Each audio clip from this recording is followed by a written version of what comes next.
Donc ça, c'est une balise de fin de paragraphe, mais il ne faut pas vous étonner que parfois, à la place de la balise de fin de paragraphe, on ait un hashtag.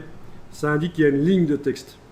Mais on n'a pas fait de retour chariot, on n'a pas enfoncé la grosse touche entrée sur le clavier, on n'a pas un signe de fin de paragraphe là.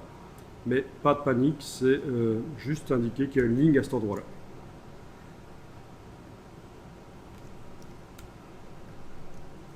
Alors quelque chose qui améliore aussi l'aspect du texte en colonne, c'est le fait que les lignes soient dans le prolongement l'une de l'autre, d'une colonne à l'autre, ce qui n'est pas le cas ici chez moi.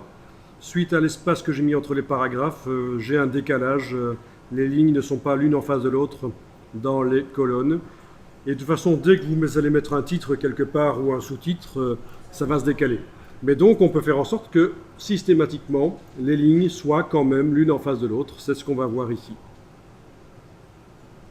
Alors, pour ça, il va falloir déjà se renseigner sur quel est l'interlignage de ce texte. Et le réglage qu'on va faire ici, ce sera pour toutes les pages du document. Donc, oui, et c'est un réglage de grille en fait. Donc c'est encore une nouvelle chose, c'est une grille, un peu comme un cahier à lignes, c'est des lignes, c'est une grille qu'on va régler. Et après, il faudra dire si les paragraphes doivent coller sur la grille ou pas, s'ils doivent aller sur les lignes ou s'ils sont libres de se mettre où on veut, sur la hauteur de la colonne. Bon, déjà dans la palette caractères, là je vais regarder ce qui se passe quand je clique avec l'outil texte. Quel est l'interlignage? Chez moi c'est 14 points, mais chez vous c'est peut-être différent. Vous notez exactement avec la décimale quelle est la valeur d'interlignage. Et puis on va aller dans les préférences, édition, préférences, grille.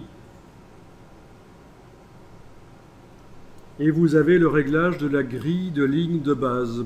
C'est ça, c'est le cahier à ligne en quelque sorte. Le réglage de la grille de ligne de base. Et ici, vous avez le nombre, l'espace entre deux lignes. Actuellement, c'est 12 points. Il vaut mieux mettre la même chose que l'interlignage du texte.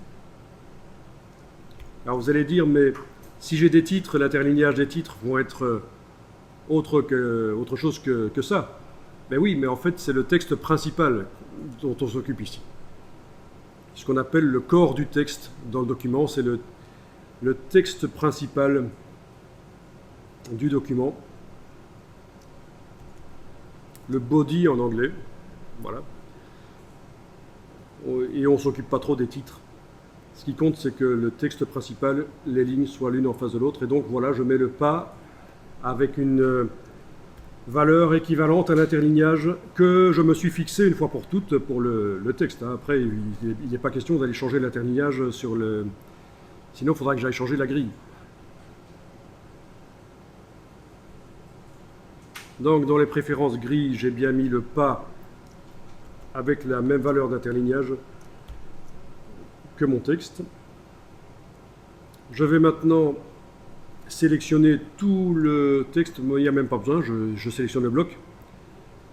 Voilà. Si on avait déjà des titres et des sous-titres, il faudrait que je travaille différemment, mais là, tout le texte subit les mêmes réglages, hein, on est d'accord. Donc je sélectionne le bloc, et alors dans la palette paragraphe, vous avez une option là en bas qui va aligner sur la grille de ligne de base. Je vais regarder ce qui se passe quand je l'enclenche. Voilà, là clairement, entre ces deux colonnes, c'est pas aligné. Dès que je clique, ça s'aligne. Donc l'interlignage du texte ne change pas, mais les lignes sont l'une en face de l'autre, d'une colonne à l'autre. Donc il faut vraiment sélectionner le bloc et aller enclencher ça.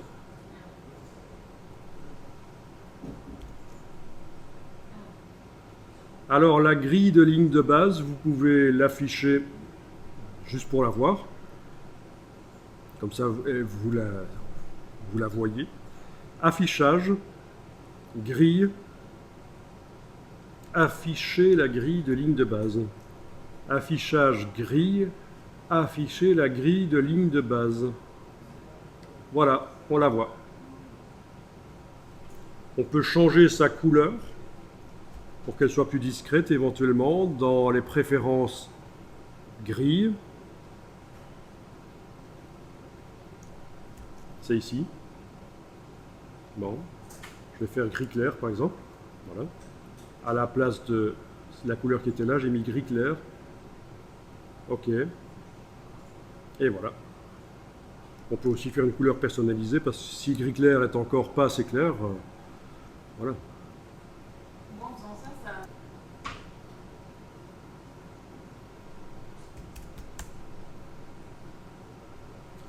Voilà, donc cette grille, on peut enlever son affichage par affichage grille et repère, masquer la grille de ligne de base, ou alors vous avez la possibilité dans les préférences grille de faire en sorte qu'elles n'apparaissent que quand on zoome à un certain pourcentage. Par exemple, à la place de 75 ici de seuil, je mets 400%. OK. Et là, je ne la vois pas. D'accord? Je vais zoomer. Là, je suis à 200% de zoom. Je zoome encore. 300%, 400%, elle apparaît. Comme ça, si on veut vraiment... quand on zoome, c'est qu'on fait du travail fin sur le texte. Donc, elle n'apparaîtra qu'à ce moment-là.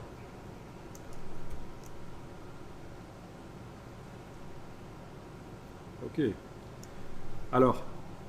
à l'autre extrême, quand vous zoomez très fort en arrière, vous avez les lignes qui sont remplacées, les lignes de caractères sont remplacées par des lignes grises. Et ça, c'est parfois ennuyeux parce que pour certaines publications, on a envie de zoomer en arrière pour prendre de la distance et juger de ce que ça donne quand on voit la chose de loin. Et il y a ça qui nous gâche la vie parce que le texte se transforme en lignes grises. C'est simplement un système, InDesign économise de l'énergie en se disant, tiens, s'il zoome autant en arrière, c'est que ça vaut plus la peine qu'il essaye de lire le texte, mais ça vaut plus la peine qu'on affiche les caractères séparément.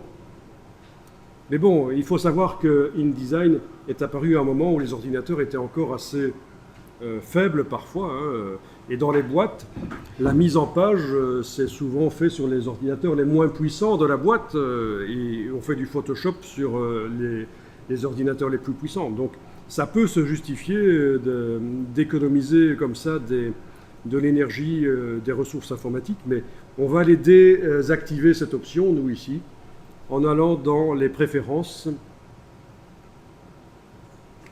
Préférences. Alors, il faut que je retrouve où ça va se situer.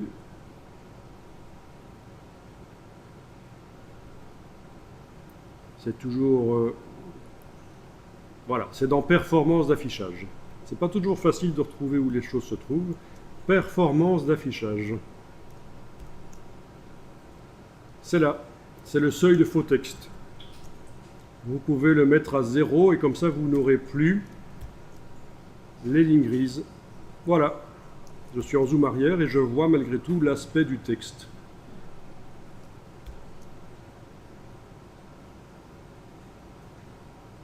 Sinon, avant, avec 7 points, quand la police avait moins de 7 points sur l'écran, elle se transformait en ligne grise. Maintenant, c'est plus le cas. Ça peut être intéressant si je veux avoir une vue d'ensemble de mon document et bien voir les choses.